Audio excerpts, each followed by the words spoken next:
जी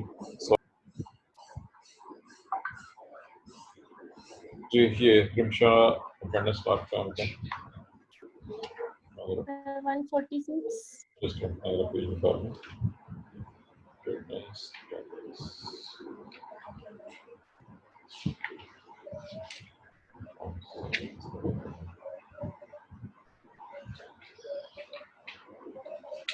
जी आप बताइए 146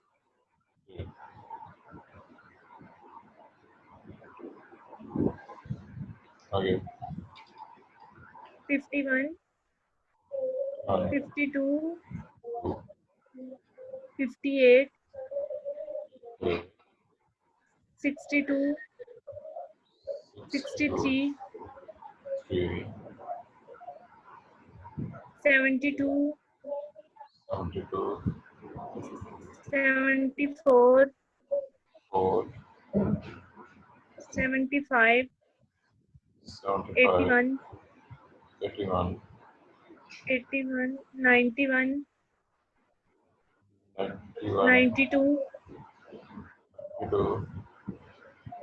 93 202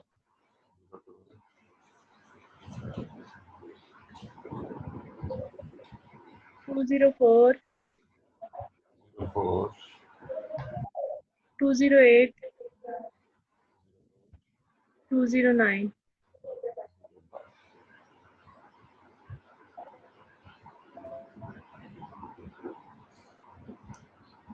जी ये ज़ारा का क्वेश्चन पहुंचा किस तक के नहीं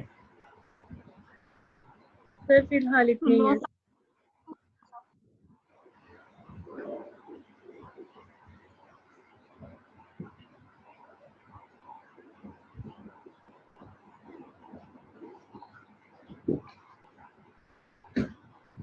मैंने से कहा था कि चैट में क्वेश्चन भेज दे किसी को उसने क्वेश्चन भेजा कि नहीं भेजा किसी के पास सर नहीं भेजा उसने नहीं सर किसी के पास नहीं अभी तक भेजा उसने मेजॉरिटी बच्चे आज के हैं इसको कहते हैं कि 17 स्टूडेंट पहले को लेट तो नहीं आया अभी कोई अटेंडेंस इसकी रहती हो जी आज मुझे उमैर नजर आ रहा है जी उमैर आप कहाँ से आ गए हैं या बाकी आप ही बैठे हैं कि और बैठे हुए हैं जरा अपना चेहरा मुबारक तो था उमैर हाँ जी आपकी आवाज़ नहीं आ रही क्या बात सर मैं ही हूँ क्या हुआ है हाँ जी सर आवाज़ नहीं आ रही अब आ गई है अब ये बताएं कि आपने चेहरे पे मास्क पहना हुआ है या रुकाब किया हुआ है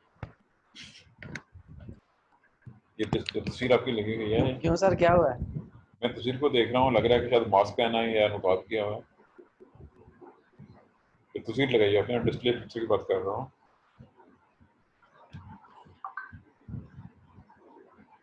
नहीं सर ये तो वैसे ही लगाई थी अच्छा शायद आप भी नकाब पोश हो गए चलिए जी हम अपने क्वेश्चन की तरफ आ रहे हैं आज हमारा क्वेश्चन मैं थोड़ा स्क्रीन शेयर कर रहा हूँ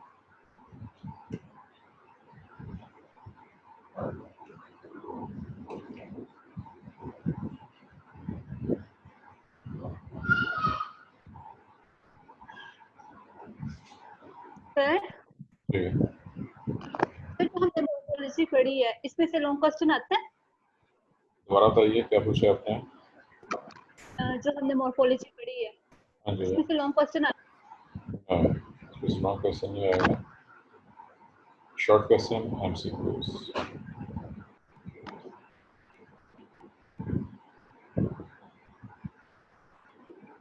इसमें बहुत से लॉन्ग क्वेश्चन है लेकिन पेपर में तो शॉर्ट क्वेश्चन हैं एमसीक्यूज और याद रखिएगा आपका जो प्रैक्टिकल पेपर है उसमें भी शॉर्ट क्वेश्चन हम दे सकते हैं याद रखिएगा प्रैक्टिकल में भी शॉर्ट क्वेश्चन दिए जा सकते सर जी सर आपसे एक बात पूछनी थी जो हमारा जोलजी का पेपर रहता है वो नोटिफिकेशन आया था कि 11 को होगा 11 अगस्त को सर इसमें कोई कंफर्मेशन है या 11 अगस्त किसने कहा है सर वो सर आसिफ ने भेजा था हमारे पास लेकिन अभी तक हमें कंफर्म नहीं हुआ कि वो पेपर है या नहीं है नहीं खाली जोलजी का सर आज लड़कियां भी कह रही थी कि इस मंथ में पेपर है। तो सर हमारे कॉलेज की थी, तो सर पता नहीं अभी तक कंफर्म नहीं हुआ। आपको कोई आइडिया है इसके बारे में? सर अगर पेपर है तो हमारे पास सिर्फ 4-5 डेज हैं, तो तैयारी हम कैसे करेंगे अगर अभी तक पता ही नहीं चल रहा है? नहीं, आप किस पेपर की बात कर रही हैं? मिड टर्म की सर, बात कर रही हैं? सर फर्स्ट सेमेस्टर का First zoology semester का के। पेपर रह गया था ना हमारा। नहीं, वो सिर्फ खाली एक पेपर नहीं हो सकता ना। अगर पेपर होंगे तो फिर सारे इकट्ठे होंगे ना, और वो सिर्फ सर आपका। पेपर और प्रैक्टिकल रहते हैं बस। मैं वही कह रहा हूँ ना, आपका तो एक रहता है। अब कुछ का जो हमारा छठा सेमेस्टर है, छठे सेमेस्टर के 10 में से सिर्फ 2 पेपर हुए हैं, उनके भी 8 पेपर रहते हैं। छठे सेमेस्टर के सिर्फ 2 पेपर्स हुए हैं, यानी 20%, और उनके 8 पेपर्स अभी रहते हैं। आपको सोच लीजिए कि मुख्तलिफ सेमेस्टर्स की क्या कंडीशन है इस वक्त। तो वो ये नहीं है कि किसी एक क्लास का कोई पेपर हो जाएगा। पेपर जब होंगे तो यूनिवर्सिटी से जिस बंदे ने कहा है, सर उन्होंने कहा था कि जिसने कहा था 5 अगस्त से लेकर सितंबर के स्टार्ट तक ये सारे पेपर्स हो जाएंगे जो रह गए थे। क्या हो रहे हैं पेपर्स? किसने कहा था ये बताने पहले? सर उसी नोटिफिकेशन में ही लिखा हुआ था, हमने नोटिफिकेशन पढ़ा नहीं, वो था। सर नोटिफिकेशन ने नोटिफिकेशन भेजा था हमें। कौन से वाले सर ने भेजा था? सर आसिफ ने। सर आसिफ ने, जो इंग्लिश के सर हैं हमारे। हाँ, तो उन्हीं से दोबारा पूछें कि वो नोटिफिकेशन है कि नहीं है अभी, क्योंकि सारे के सारे पुराने नोटिफिकेशन खत्म हो चुके हैं। गवर्नमेंट कोई प्रॉपर डिसीजन नहीं कर सकी है, ना ही कर रही है फिलहाल कोई भी। अभी तक कोई सरकार नहीं, गवर्नमेंट को खुद क्लियर नहीं कि वो क्या करे।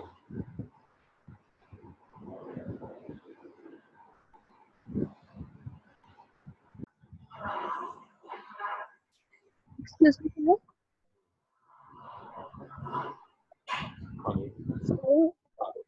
तो वो जरा कह रही है मैंने आपको जूम ऐप पे ना प्राइवेटली मैसेज किया है, जो क्वेश्चन पूछना था तो आप बता दें आंसर उसका। जी, अब मैं अब चुके पढ़ाना शुरू करने लगा। वो बिस्मिल्लाहिर्रहमानिर्रहीम, अल्हम्दुलिल्लाह व कफ़ा बिल्लाहि वकील। हमारा आज का क्वेश्चन, असल क्वेश्चन, इसमें इंट्रोडक्शन है पहले एंग्लो ट्वेंटी सिस्टम का, और फिर उसके मेरिट्स और डीमेरिट्स। ये हमारा आज का मेन क्वेश्चन है, इंट्रोडक्शन टू। देखिए कि इसकी जो डिटेल्स हैं वो सेपरेट डिटेल्स, जो स्कीम है उसको बाद में डिस्कस करेंगे। आज इंट्रोडक्शन होगा इसका, और इसके मेरिट्स और डीमेरिट्स के एडवांटेजेस और डिसएडवांटेजेस, और सिस्टम का नाम है जी एंग्लो ट्वेंटी सिस्टम्स, और बैकग्राउंड इसका जो आपने पहले से पढ़ा हुआ है। बेंथम और हुकर सिस्टम हम डिटेल से स्टडी कर चुके हैं। बेंथम हुकर ब्रिटिश थे, उन्होंने अपना सिस्टम पेश किया, और चूँकि उस दौर में बरतानिया की हुकूमत थी पूरी दुनिया पे, उनका सिस्टम पूरी दुनिया में स्प्रेड हो गया अपने दौर के लिहाज से, और अच्छा था, कोई शक नहीं है इसमें। लेकिन बहुत सी चीज़ें उनमें, बहुत सी खामियां थी, बहुत से साइंटिस्ट पे बहुत से एतराज़ात किए। और फिर उसके बाद विल्हेल्म एफ्लर के नाम से एक साइंटिस्ट ने फॉरेस्ट ट्रेंड इंट्रोड्यूस किया। उसने एवोल्यूशन को सामने रखते हुए कुछ चीज़ें अरेंज की हैं। ये सिस्टम कुछ उसने दिया हुआ है, उसने जो चीज़ें इस्तेमाल की, जो अल्फाज इस्तेमाल की, वो सारे के सारे हम सेमेस्टर 1 में पढ़ चुके हुए हैं। इसकी मैंने तस्वीर जो स्टूडेंट्स की थी इससे पहले, उसमें इसकी पिक्चर मौजूद है एंग्लो ट्वेंटी सिस्टम से पहले, और जिनके पास रामे की बुक है उसके अंदर वो दिया है। अब उसके ऊपर बेस करते हुए एंगलर और प्रेंटल ने अपना सिस्टम अडॉप्ट किया। इनके सिस्टम को बरतानिया को छोड़ के पूरा यूरोप और अमेरिकन सब लोगों ने एक्सेप्ट कर लिया, और आज से ये पूरी दुनिया में वाइड स्प्रेड हो गया। चूँकि ज़्यादा ये इम्प्रूव था, ज़्यादा बेटर था बेंथम हुकर के सिस्टम के मुकाबले में। मैं जैसे पहले कह चुका हूँ कि ये सिस्टम काफ़ी लंबा चौड़ा है, जिसकी डिटेल तो हम सेपरेट स्टडी करेंगे। यहाँ भी मिसाल के तौर पर आपके सामने एक आउटलाइन नज़र आ रही है। इस आउटलाइन को सामने रखिए। इस आउटलाइन में आपको फ्लेरो गेम्स के नीचे मोनोकोटिलिडन्स, डाइकोटिलिडन्स, नीचे 2 क्लासेस भी हैं, और जिम्नोस्पर्म, तीनों अलग ग्रुप्स की शक्ल में नज़र आ रहे हैं। वेल, ये तो एक जस्ट आउटलाइन है। मैंने इस लोगों की तस्वीरें भेजी हुई हैं, लेकिन एट ए टाइम तस्वीरों को सामने लेके आना और उनको डिस्कस करना दोनों पॉसिबल नहीं है। यहाँ मैं सिर्फ अभी जो बेसिक इसका इब्तदाई तारुफ है वो करना चाह रहा था। डिटेल्स को मैं सब पे डिस्कस करना चाह रहा हूँ, डिटेल्स को मैं यहाँ पे डिस्कस नहीं करना चाह रहा। अब सिस्टम काफ़ी लंबा चौड़ा है इनका, क्योंकि बैरेट्स और डीमेरिट्स जो हैं वो इतने ज़्यादा नहीं है, वो आसानी से हो सकते हैं। चलिए मैं ट्राई करता हूँ कि इसकी तस्वीरें बाकी आपके सामने आ जाएं।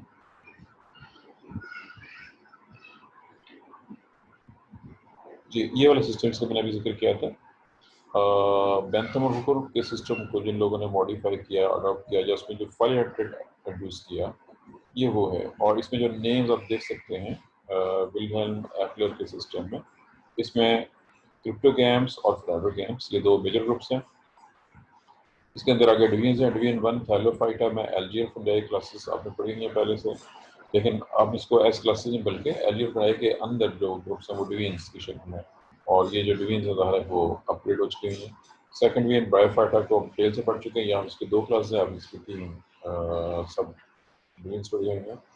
डिवीजन 3 में ट्रीटोफाइटा, जिसमें यहाँ पे 3 नाम दिए गए हैं, आपने 4 नाम पढ़े हुए हैं ट्रीटोफाइटा के अंदर। और ऐसे ही फ्लावर गेम्स के अंदर डिवीजन जिम्नोस्पर्म में, डिवीजन एंजियोस्पर्म में, एंजियोस्पर्म में मोनोकॉटिली और डाइकॉटिली के अंदर आगे क्लोरोकॉटिली और सिम्पर। ये था जो सिस्टम जिसके ऊपर एंगलर और प्रांटल ने अपना सिस्टम बेस किया। ये मैंने इनिशियल एक तस्वीर आपके साथ शेयर की। अब मैं अगले पेज पे देखता हूँ कि कौन सा है जी। ये सिस्टम की डिटेल्स हैं। अभी हम जो डिटेल्स को स्टडी नहीं करना चाह रहे हैं, इसलिए मैं जस्ट आगे की टाइम लगा हूँ। तो ये पेज जो भी आपके सामने था वो वाला है, और ऐसे ये भी डिटेल्स हैं जो नेक्स्ट डायग्राम थे, वो सारी डिटेल्स हैं मुख्तलिफ उनके सिस्टम के लिहाज से। कल आज हमने जो डिस्कस करना है अभी वो उनके मेरिट्स और डीमेरिट्स हैं। मुझे देखना पड़ेगा कि ये नज़र आ रहे हैं कितने बारे, देखिए ये पढ़े जा रहे हैं नहीं पढ़े जा रहे हैं। इस पेज पे भी है और एक पेज और भी है, वापस मैं चला जाता हूँ।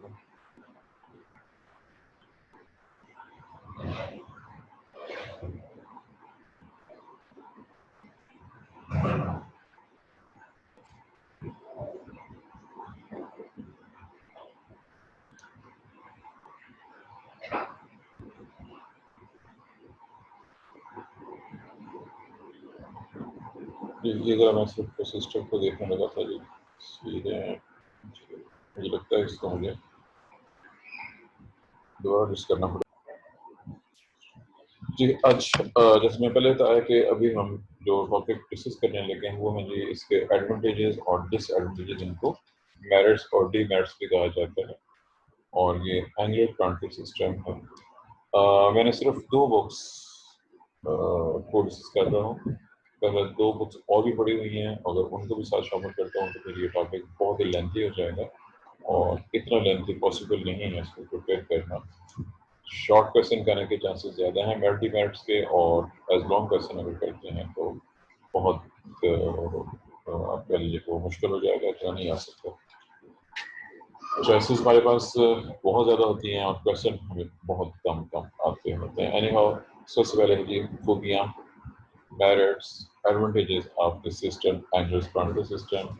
और मैं पहले कारवान से पॉइंट्स को डिस्कस कर रहा हूँ और फिर बाद में रामन से ऐड कर जाएंगे। दोनों के चंद पॉइंट्स कॉमन है, 3-4 पॉइंट कॉमन है और कुछ पॉइंट्स में डिफरेंस मौजूद है, वो आपने नोट कर लेना है। मैं एक्सप्लेन कर रहा हूँ साथ साथ। पहला पॉइंट, एंगुलर और प्रांटल सिस्टम का जो सबसे पहला अब कह लीजिए जो अहमियत है वो ये कि इन्होंने बहुत वसीफ पैमाने पर, बहुत बड़े पैमाने पर तमाम तर प्लांट्स को शामिल किया। इसमें lower plants, lower western plant, higher western plant सारे के सारे शामिल थे, यानी और ज़्यादा डिटेल के साथ इन्होंने पूरी दुनिया के प्लांट्स को ट्रीट किया। इनका सिस्टम ज़्यादा कंप्लीट है बेंथम हुकर सिस्टम के मुकाबले में। और प्लस दूसरा इम्पोर्टेंट पॉइंट इसी के अंदर ही, पहले पॉइंट में ही दूसरी आम चीज़ कि चूँकि इनका सिस्टम फाइलोजेनेटिक है, एवोल्यूशन के पॉइंट ऑफ व्यू से चीज़ों को अरेंज किया इन्होंने, और इनकी रेंजमेंट ज़्यादा बेहतर है बेंथम हुकर के सिस्टम के मुकाबले में। सेकेंड पॉइंट, इन्होंने जिम्नोस्पर्म्स को अलहदा से रखा, यानी जिम्नोस्पर्म को एंजियोस्पर्म में शामिल नहीं किया, बल्कि वो अलहदा ग्रुप के तौर पे और एंजियोस्पर्म को अलहदा ग्रुप के, दोनों सीड प्लांट हैं लेकिन दोनों को सेपरेट ट्रीट किया उन्होंने। उस रीज़न आप ऑलरेडी जानते हैं, नेट सीड और क्लोज सीड, इन लफ्ज़ों से आप पहले से वाक़िफ़ में पढ़ चुके हैं। तीसरा पॉइंट, अगरचे ये सिस्टम एंगुलर और प्रांटल और उनके बहुत से और कोलीग्स, इनका नाम नहीं दिया गया, तो बहुत से लोग थे इनके साथ पार्टिसिपेंट जिन्होंने बहुत सा काम किया, और इन्होंने चूँकि पूरी दुनिया से प्लांट्स और फ्लोरा स्टडी किए और उनको शामिल किया, चुनांचे यही वजह है कि इनके सिस्टम को पूरी दुनिया में एक्सेप्ट कर लिया गया। शुरू में बरतानिया को छोड़ के तकरीबन सारा यूरोप और अमेरिकन और फिर बाद में ज़ाहिर बाकी दुनिया में, चूँकि उस वक्त काम ज़्यादा यहीं पे हो रहा था। जो बाकी दुनिया थी वो उस वक्त भी सोई हुई थी, अभी भी सोई हुई है, सिवाय कुछ इलाकों पे, बाकी जगहों पे दुनिया भी सो रही है। पॉइंट नंबर 4, बेंथम होकर सिस्टम में कुछ जो हमने डी वैल्यूज कुछ खामियाँ जो स्टडी की थी उनको इम्प्रूव किया इन्होंने, और उसमें एक पॉइंट था मोनोक्लेमिटी। मोनोक्लेमिटी वो फ्लावर जिनमें सेपल पेटल दो की बजाय एक ही वाली होती है, उनको मोनोक्लेमिटी का नाम दिया गया था, ये आपको याद होगा। अब इस ग्रुप के ऊपर बहुत से इतराज़ात थे एवोल्यूशन के पॉइंट ऑफ व्यू से और बहुत से और लिहाज से। इन्होंने इस ग्रुप को टोटली ख़त्म कर दिया। मोनोक्लेमिटी का ग्रुप जो हम मॉर्फोलॉजी में पढ़ चुके हैं जेरेमन में, इस ग्रुप को ख़त्म करके दो ग्रुप से हैं बाकी रखे। उनमें से एक जो ग्रुप जो यहाँ डिस्कस किया जा रहा है वो है आर्किक्लेमिटी, जैसे लगता है ओल्ड पुराने। उनके मुताबिक ये कंडीशन वेल उन्होंने इसको इस फैमिली के अंदर या इस ग्रुप के अंदर रखा जिसका नाम है आर्किक्लेमिटी, और मोनोक्लेमिटी को उन्होंने ख़त्म कर दिया। ये अब समझिए कि इम्प्रूवमेंट थी उस सिस्टम की। इसमें जो लफ्ज़ इस्तेमाल हुआ है मुश्किल लफ्ज़ आपको मिलेगा कम्प्लीटली एबॉलिश, यानी उन्होंने मोनोक्लेमिटी का लफ्ज़ टोटली खत्म कर दिया। इसकी फैमिलीज को अदर ग्रुप्स के अंदर जिनमें सबसे ज़्यादा इंपॉर्टेंट ग्रुप था आर्किक्लेमिटी, जहाँ ज़्यादातर वो फैमिली से आई। 5वां पॉइंट, इनके मुताबिक ऑर्किड ग्रुप का नाम है, पौधों का ग्रुप है, ये ग्रासेस से ज़्यादा एडवांस्ड है, यानी इन्होंने इनको ग्रासेस के बाद रखा मोनोकॉट्स के ग्रुप्स के अंदर या ट्रीटमेंट के लिहाज से। और इनके मुताबिक छठा पॉइंट है सिम्पैटली बेंथम होकर की गैमोपैटली के इक्वल है, दोनों इक्विवेलेंट है तकरीबन, पर ये सिमिलरिटी है और ये ठीक था। सिम का मतलब भी जुड़ा हुआ होता है, गैमो का मतलब भी जुड़ा हुआ, पैटर्न से जुड़ा हुआ। और ये 6 पॉइंट हैं जो दिए हुए हैं कार्बन में। कार्बन में कुछ पॉइंट तो सेम है, कुछ पॉइंट उसके डिफरेंट हैं। कार्बन को पॉइंट्स को नजर मार दीजिए, मैं वो पॉइंट्स आपके सामने बता देता हूँ, आपने मैचिंग कर लेनी है, चेक कर लेना। जो पॉइंट सेम होंगे मैं सबको बता दूंगा कि कौन से पॉइंट सेम हैं और कौन से पॉइंट्स इससे डिफर कर रहे हैं। जी, हम पहले देखेंगे इसके खूबियों को, मेरिट्स को।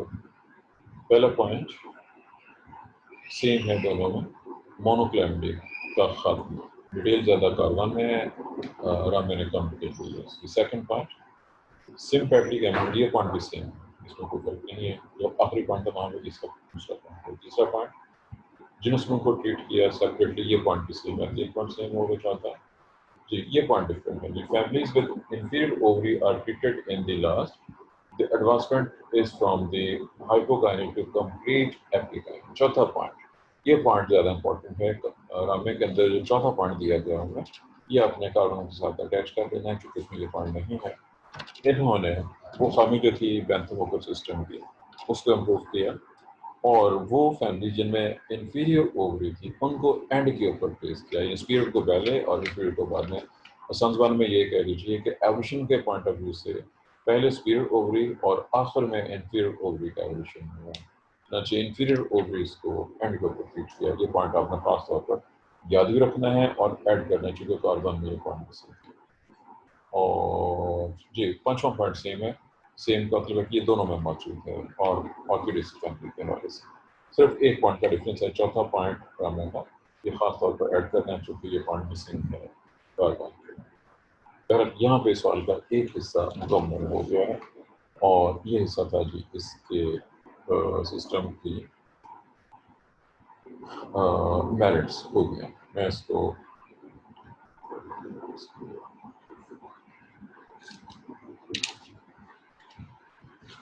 यहाँ तक कोई क्वेश्चन हो तो ये क्वेश्चन आप पूछ सकते हैं।